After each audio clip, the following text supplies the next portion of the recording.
Hello friends, Matt here, and today I'm going to talk about a fairly new disc, at least newly PGA approved back in July. It's kind of unusual, and no, it's not this beautiful glitch that my friend gave me, but I want to use this to make kind of a point. So right now in disc golf, there's two main size classes of discs. You've got your main small diameter size, that's generally going to be most of your putters and drivers, some mid-ranges. And then you have your slightly larger diameter disc. That's mainly going to be mid-ranges, like this beautiful dyed iguana here. Some putters fall into this class, but for the most part, you can see those are, it's slightly bigger, but neither one of those are that different in size. Although you may or may not be aware that discs are actually approved up to the size of like an ultimate disc, a 30 centimeter disc. And you actually play with things like the end of a pulsar. Sorry, I thought there was a spider on my leg. And Discraft, the ultimate disc, the main one that everyone does, everyone throws with. And I have here the Salient Prometheus, which for a long time was the biggest driver I've ever seen. It's pretty darn big. If you see the glitch on top of it, you can see that that's like another couple centimeters. It's a pretty big difference. But the one that I'm going to test out today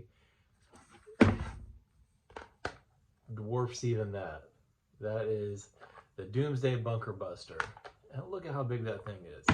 Even next to the Prometheus that was lauded as a giant disc, it's even noticeably bigger than that.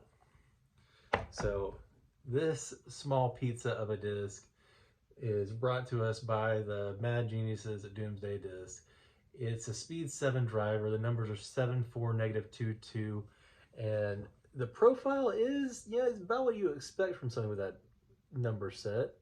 It's got some shoulder going to a flat top over its pretty huge distance, and they say, and I would kind of concur, that because the rim ratio to the size, it almost flies in like a mid-range, but with a little bit more speed. So I took it out to the course at the Calhoun Rec Center. It's got a lot of mid-range to fairway driver distance holes, and gave it a rip. Let's see what this thing's all about. Thanks for tuning in. So starting off on hole 2, I'm taking this kind of wide turnover line. It floats over there, holds the anhyzer the whole way, and we're in the circle. On hole 3, I'm trying to smash it on some hyzer, and it clips this branch. It slows it down just enough to make it hyzer, but it's still on the edge of the circle. Next hole, flipping it up, beautiful hyzer flip. Gets out there, and we're on the edge of the circle once again and made that putt, so that's feeling good. Smash this one on a low hyzer, trying to get through there. It hits the tree, but performing that flip up line admirably. Taking hyzer over the creek, and it hits that branch, but it was doing what I needed it to. On this one, doing a similar shot to the first hole where I'm letting it flip up late and it skates down on the anhyzer the whole way.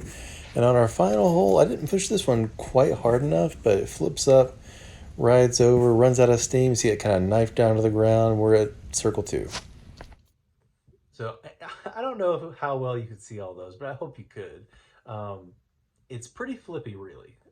If I smashed it on a hyzer, it would flip up, ride a little bit, and when it runs out of steam, it kind of just knifes back. It doesn't have like a big hooking fade like you would expect, but if you hit it hard, flatter, it turns a lot. If you see my shot on hole 2, it goes out over the parking lot and then goes through those trees gorgeously and just kind of holds that anhyzer sweep all the way to the ground. But when you give it a little bit of height, give it a little bit of hyzer after it's done turning, like I did on the final hole, it goes, and then just comes right back if you don't hit it hard enough to stay turned over the whole way. I really do like the stamp. This is the prototype version. I don't know if this one is the same one they submitted for PDGA approval, but it is approved now.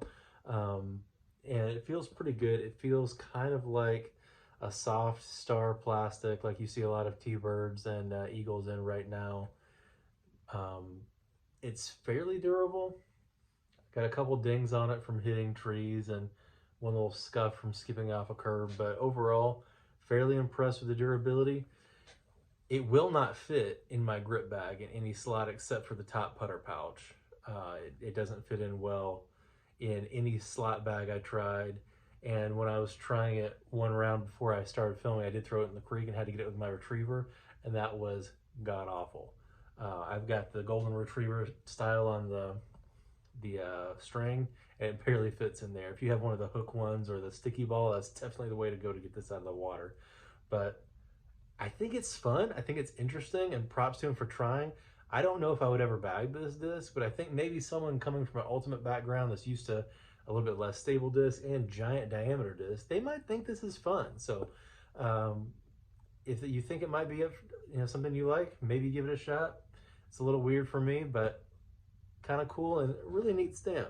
It's kind of like a Hulk Buster type armor for the Bunker Buster. So thank you guys for watching. Hope you liked it. Have a great night.